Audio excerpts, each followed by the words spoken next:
Okay.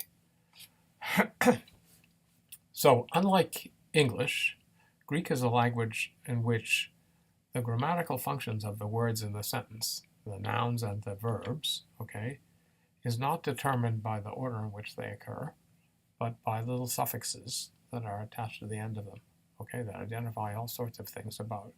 Now, we have these suffixes. For example, we can talk about house or houses. We add an S suffix, and we know that it's more than one house, okay? We have other suffixes like John's or Bill's. You add an apostrophe S onto the end of a word, and it designates the person who owns something. So John's house, John's bill, John's place, John's pie, stuff like that. So we use suffixes, and we've inherited this use from the Indo-European languages that our language belongs to. But in Greek, but in English, unlike Greek, much of the function that suffixes have in Greek has been replaced by just a rule of sequence, that certain things come first in a sentence. So we said when we were trying to define the subject that it's usually the first noun in a sentence, as in the boy gave the girl a wilted flower, okay? The next thing being the verb, okay? And there are rules of sequence that people who learn English learn without necessarily knowing that they're learning them, and they're easy to deal with, and it just happens, okay, apparently. But in the case of Greek, as I said, all of these grammatical functions of subject, object, direct object, and in fact of possession are indicated by little suffixes like the apostrophe S in English. And here there are 4 cases, basically. There's a 5th one, but we'll talk about that in a second. And those cases are usually presented in a certain specific order, which is the one that Belisi's given us.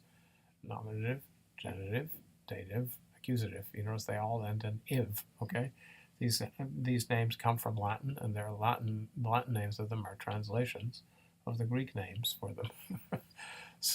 So we haven't gotten very far, right? We're in the cultural experience of learning Greek. So it's better actually to think of these, and we've drawn a couple of lines here, as 2 pairs of cases, and this is very important as a structural feature. We want to think of language as a system, okay? And it is a system, and it's beautifully put together. And if we can understand that, it'll help us, how the system works, it'll help us not only to understand, but also to remember how things work. So in the case of the nouns, there's a real structural contrast all through Greek between the 2 cases, nominative and accusative, the subject and the object, okay, the direct object specifically, and the genitive and the dative. The best way I think of describing the difference is that the nominative and the accusative are the direct cases, okay, and the genitive and the dative are the indirect ones. So it's not a coincidence that you've got indirect object. You also have possession with a genitive. That's something that belongs to somebody, like Bill's house. We talked about apostrophe S. That's a genitive suffix from a Greek point of view. Okay, so those are less primary and more peripheral to a sentence. You actually have to have in any sentence a subject.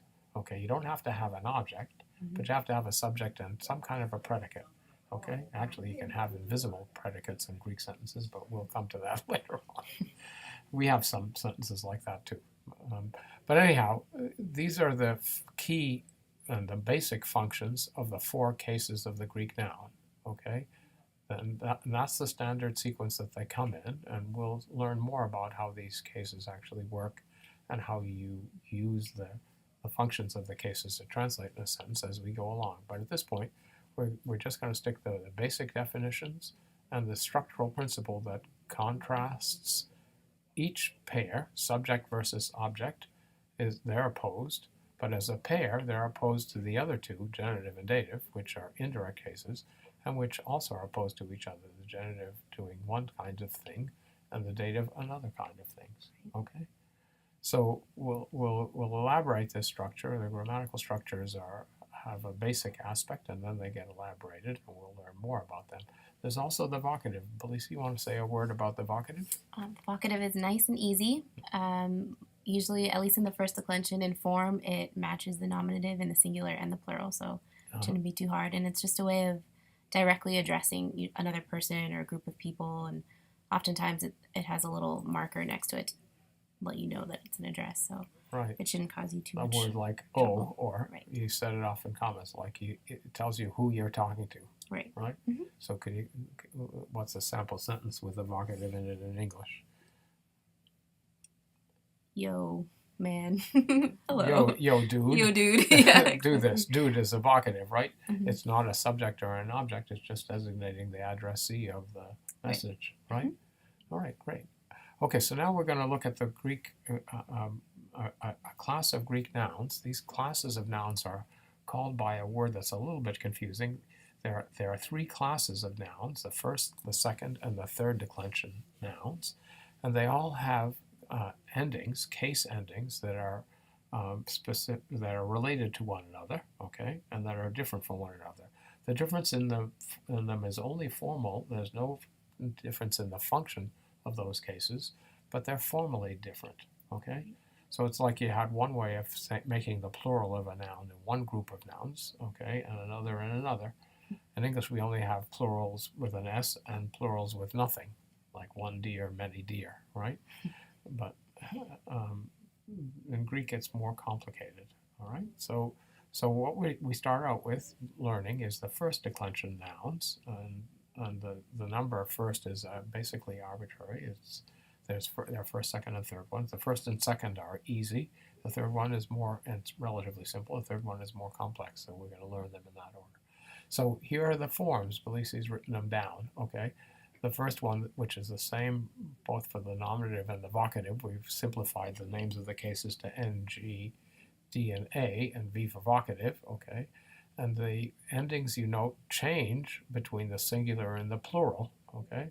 So the first form, the nominative singular of this noun techne, which in Greek, by the way, means art or skill, okay, that's kind of the base form of the whole paradigm. Paradigm means a listing of forms of words, okay? In studying Greek, it's an important thing. A paradigm is a little list like the one on the blackboard that is a conceptual grammatical unit, okay? So what we do is we learn one noun for a class, and that way we learn a bazillion nouns, okay? At least we separated them out into three classes, and there are a lot of nouns, just like techne. So if you memorize one, you memorized a lot, okay? Yeah. And you can identify them if you know what class they belong to. So techne, and then the genitive is technes, where you add an S. We've got suffixes in English that you add S. So it's not a sign of the plural here. It's a sign of possession. So techne by itself tells you that that noun is a subject of the sentence. If you have an S on the end of it, technes, it says it means of art or of skill, okay?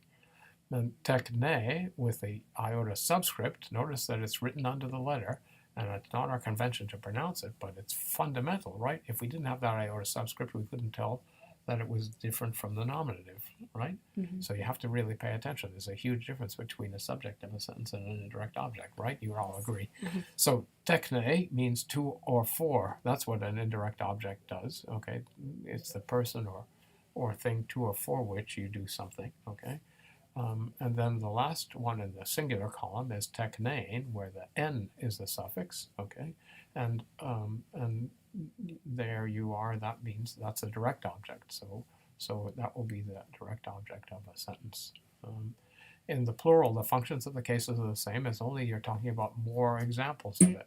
So technai, technon, technais, technos. You may notice that Greek words, so far anyway, and generally with vowels, and sometimes with words like, with consonants like S and N, okay?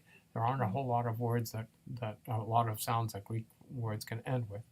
So the suffixes are relatively simple. Most of them are vowels, and a few have these consonants after them, okay? So what are you going to do with that? You're going to memorize it. Technai, technes, techne, technein, technai, technon, technais, technos, okay? There's also one thing to notice about the thing that Ulysses just remarked about the accent, okay? we're going to learn more about how words are accented this coming week, okay? But you notice that the accent of all the forms is the same. That is, it's on the epsilon of techne, except in the genitive plural. And this is true of all nouns of the first declension. The genitive plural of all first declension nouns is own with a circumflex over the omega. There are historical reasons for that. It comes from aon. It was originally teknaon, and when the vowels there, the alpha and the omega, contracted into one, you get, because you had a rising tone on the alpha and the tone goes down on the next syllable, it became a circumflex. Okay, so we've got that everywhere. All right, so there's the first declension noun. That's what we want to learn. Bye. Enjoy. Bye. Okay.